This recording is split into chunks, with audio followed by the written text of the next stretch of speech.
Before this video starts, I have to come clean about something. Last week, I said, That's it for today. Join me next time when we go to Cathedral Rock, which is actually remotely close to here. I lied. I was off by a lot, holy cow.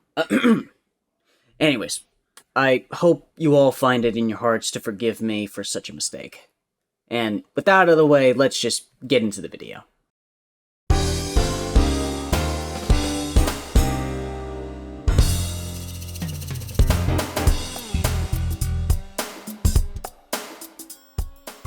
Alright, we're finally on to the second of 3 fantasy tracks on the schedule, and it's a track that takes place near the very real location of Cathedral Rock in Arizona. While I could go on about the actual history of Cathedral Rock, I think that'd be boring, so I reached out to Tyrone, better known as Nuke Drop, to see if I could glean some of the development history of this track from him.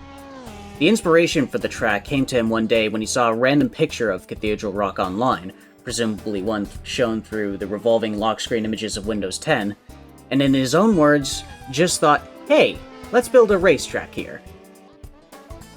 Aside from that, he really didn't have much else to say about the track, other than he originally planned to make a longer version of it that would have run closer to the rock itself, and used fictional, historical roads. It got to the point where it was once drivable in-game, but he never got around to finishing it. Needless to say, but I think he still ended up delivering one heck of a track.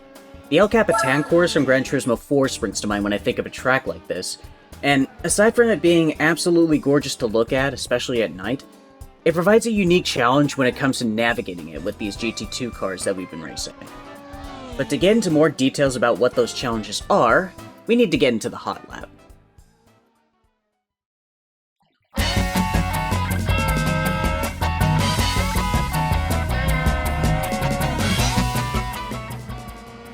The lap starts out swinging with a fast, one-line left-hander into a braking zone for a slow, downhill right.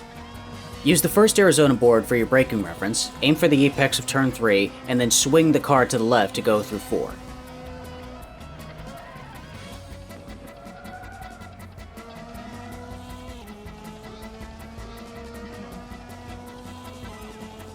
Depending on your brightness settings, the apex to turn 5 might be hidden in the dark. Use the first Arizona board for your braking reference, and the second one for your turning point.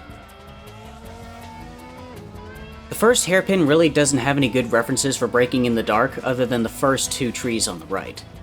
Take a wide entry before cutting back in and getting back on the power. Take a small break before using the end of the tires on the right as your reference to use the dab of brakes to turn the car into turn 7.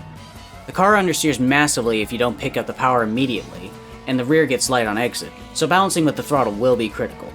Do a wheelie over the crest and use the lit marshal post on the left as your braking and turning point for 8, keeping up the speed as much as you can before braking and downshifting into the bank turn 9. Get back on the power early and hug the left so you can get a good entry into the uphill, slightly off camber turn 10. The rear gets light here as well, but try to keep it pinned and aim to the right because turn 11 is a winding left-hander with a late apex, and 12 comes soon after with a downhill braking zone.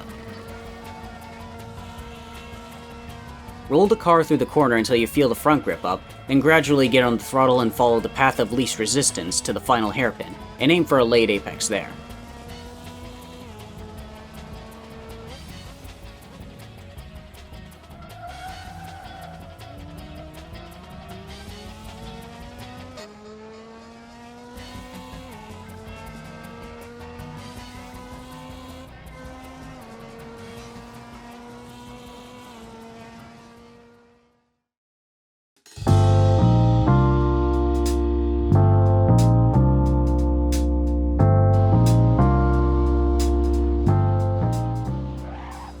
I think this might go without saying, but as this is likely going to be a night race, I advise doing your first practice session of this track offline with the time set to day, so you can get a better idea of what the track looks like, then doing practice in the dark to get a better idea of what other references to look out for. On top of the challenge presented by low visibility, this track is also another tire shredder, so once again, the medium tires are the meta, for the sheer fact that they don't overheat nearly as much as the softer compounds when the tire's under a constant load. Throttle management will be the name of the game when it comes to the slow and mid-speed sections of this track. As I mentioned, there are several sections of this track where the rear of the car will get light, and you will have to lift or otherwise be more gradual getting back on the throttle. If you're having trouble keeping the back of the car in check under braking, and you know for certain that your brakes aren't locking, try adding some coast differential lock. Don't add too much though, otherwise the car is going to understeer on entry and in the middle of the corner before you pick up the throttle again. And finally, here are the calculations for the race.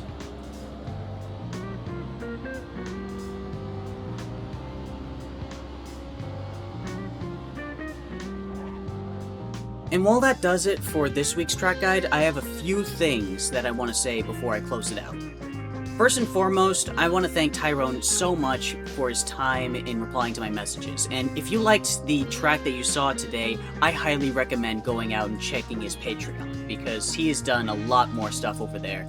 Not only does he do like fantasy tracks like what we saw today, but he also does realistic recreations and even like historical versions of tracks. Like, the man's just a virtuoso of track design, let me just put it that way. So I really do recommend going and checking his stuff out. And as for myself, I will be participating in the Potato Nation Nords Cup, the final Assetto Corsa Competizione League that they will be hosting in that server. I am recording this shortly before I take my first practice laps in the club sport, and there are going to be a lot of heavy hitters in that league, so it's gonna be fun. I'm not going to be streaming this round, but next week's round with the GT4s, I will be streaming that, as well as every other round after that that I partake in on this channel. So stay tuned for that. But for you guys in the Assetto Corsa League, that does it for this week. Join me next time as we wrap things up at Horseman. But until then, good luck, thanks for watching.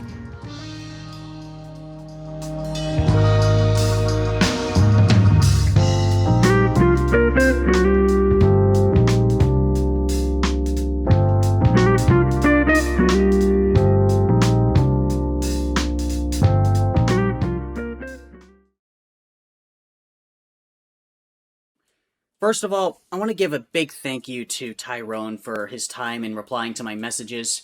And if you saw... Well, yeah, you saw that track. It was pretty fucking good. Yeah, you better go sup to his shit. And as for me, I will be... What will I be doing? Have I the aspic in my lips? And as for myself, I will be live streaming my I want to say that I'm doing it, and then I'm going to say I'm going to be live streaming it. That's what I want to fucking do, but my brain just wants to get this shit done, because I need to go practice Nords right fucking now.